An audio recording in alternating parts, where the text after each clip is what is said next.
এটা তো ঠিক না, এজেন্ট বসতে দিতেই হবে, কারণ এজেন্ট বাধা দিচ্ছে। এই একটা কালচার তৈরি হয়েছে, হ্যাঁ, মানে এই তৃণমূল ক্ষমতায় আসার পর একটা নতুন রকমের কালচার তৈরি হয়েছে যে বুথে এজেন্ট বসতে দেবে না। আরে বুথে এজেন্ট বসার তো নিয়মেই আছে, বসবে তারা, সব পার্টির লোকই বসবে। তাহলে মানুষকে ভোট দিতে গেলে তো এজেন্টকে থাকতে হবে ওখানে, তাহলে ভোট দিক, মানুষ যাতে ভোট দেয় সেই ব্যবস্থা করা হোক।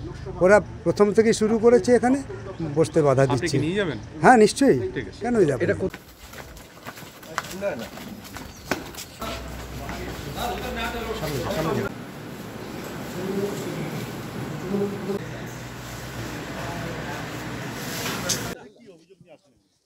এজেন্টকে বের করে দিয়েছিল,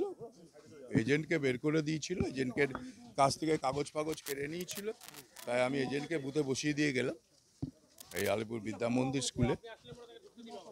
হ্যাঁ, ঢুকতে আমরা যাবে কোথায়? ঠিক আছে, তৃণমূল ছাড়া আবার আছে নাকি কেউ বাধা দেবার? আমি সিপিএমের বুথে এজেন্ট, বুঝতে দেওয়া হয়নি, আমাকে ওখান থেকে তাড়িয়ে দিয়েছে। এখন হলো আমরা সিপিএমের থেকে বুথ এজেন্ট বসে এসেছি, তাই কি দিয়েছে মাটির হুমকি যে যদি পুলিশ প্রশাসন নিয়ে তোরা বুথ এজেন্ট বসিস তাহলে ভোটের পরে তোকে বাড়ি থাকতে দেবো না, বাড়ি ভাঙচুরও করতে পারি, মানে ইত্যাদি ইত্যাদি অনেক কিছু মানে ভয়ভূত দেখিয়েছে। আমার সাথে এখন প্রার্থী এসছে, এখন প্রার্থী প্রশাসন এসছে, এখন দেখি যদি আমাদের যেতে সেরকমভাবে সম্মতি করে তাহলে আমরা ওখানে গিয়ে আমরা বসবো। এক প্রতিনিধিকে মারধরও করেছে।